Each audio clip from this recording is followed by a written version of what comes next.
Alright. Welcome to my version of Templar. Templar is a combination of Paladin and Priest, a very powerful one, and you can play it in many ways. Here I did a DPS build that focuses heavily on dealing damage, but creating a tank and support in one is also very much recommended with these two classes. It can be a powerful teammate with the heals, supporting spells and survivability.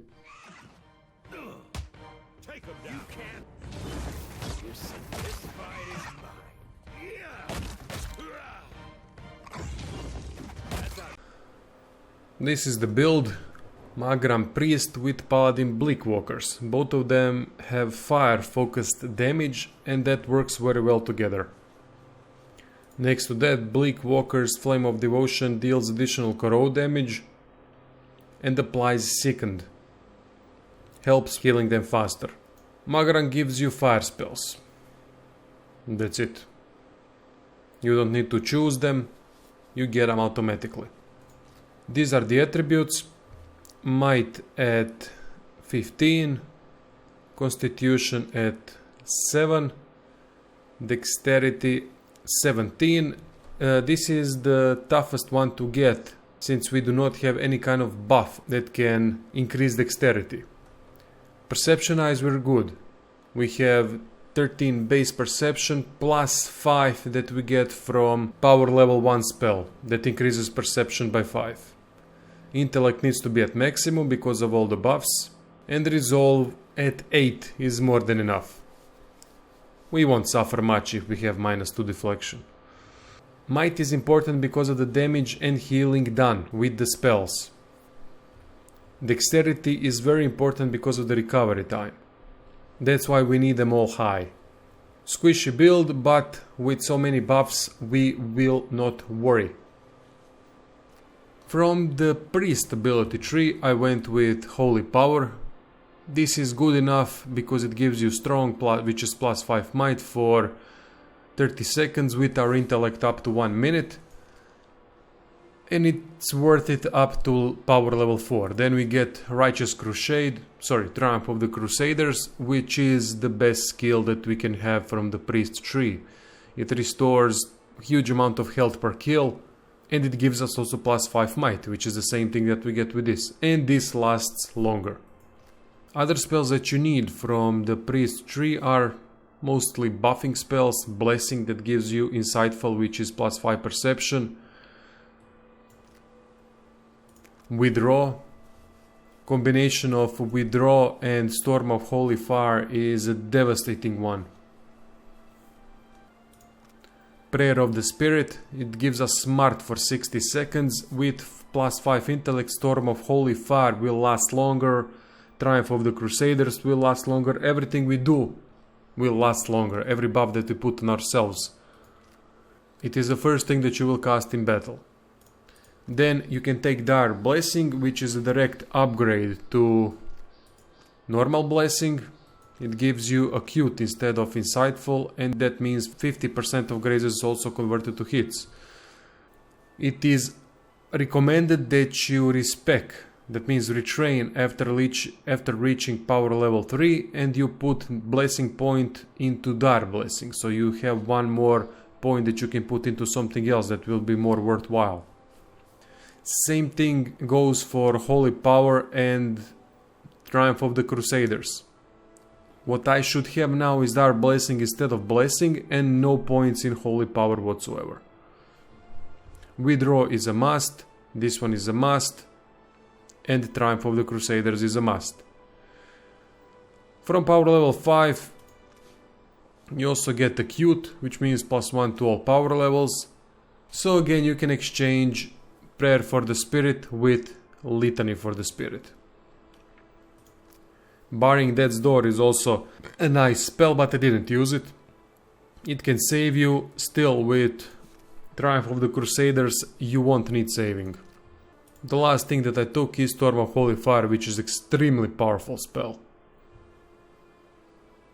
We cast first this and then withdraw to withdraw from the area of effect, if we are in the area of effect. Very powerful. From the passive abilities, 2 weapon style, combat focus, sign of flame. Corrode is also a good option because we do decay, corrode, whatever damage with flames of devotion. So it's also a nice thing that you can have. Practice healer helps because I have great relay on hands, and it also affects this, I believe, how much you will heal. Rapid casting is a must, improved critical. That's it from ability tree. For the last point, I would suggest taking minor avatar. This puts +5 to all your attributes, also increases the damage you deal with weapons by +20% and increases your maximum health by +40.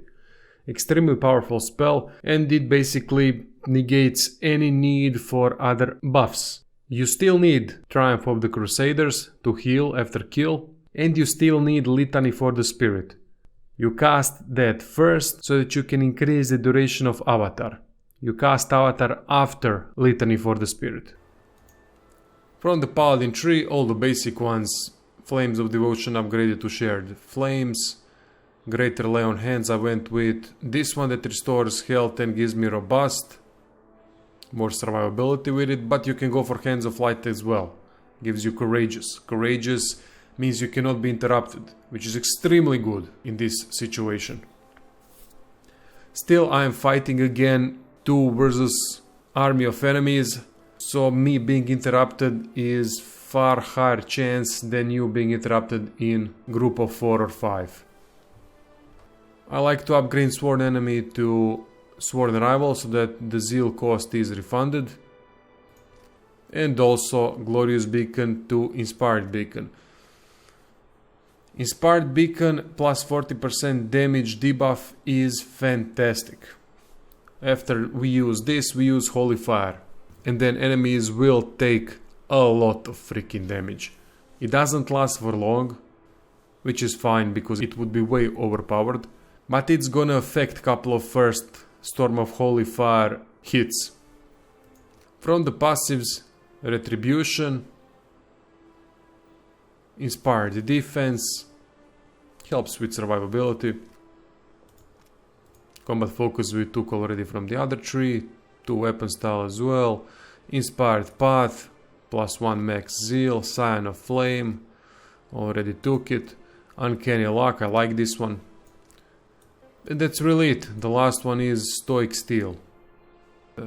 There's also an option to take Sacred Immolation, but that's risky as hell. You will really drop fast with this. As for gear, I went with light armor setup. We need that recovery time, it is extremely important. Buff dexterity and constitution if you can through items. And your survivability overall, your damage is more than enough, so you don't have to worry about that. I went also with 2 battle axes because of the plus 20% crit damage, which is a huge DPS buff. And that's it. Again, me and my tank.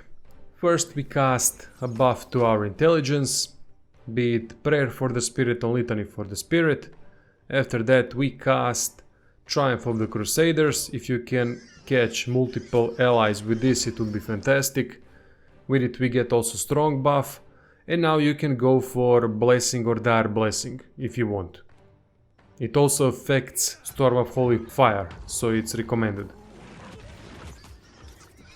Now they dragged me amongst themselves, which is perfect. Now I'm gonna use Inspired Beacon to put that plus 40% damage received debuff on my enemies. And then I'm gonna summon, well, after a brief heal, I will summon Storm of Holy Fire.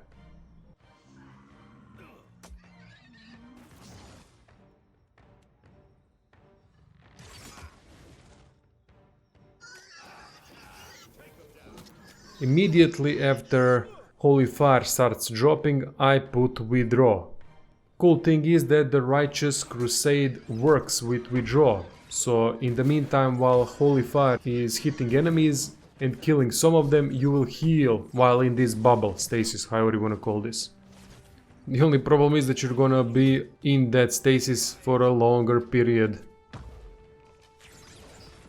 After using Storm of Holy Fire combo, You need to deal with your enemies with, for example, Pilar spell, that is also very powerful, and auto attacks. Put Sworn Rival on any enemy that you want to focus down and use Flames of Devotion. It will do insane amount of damage, especially if it crits, because of all the crit damage buffs.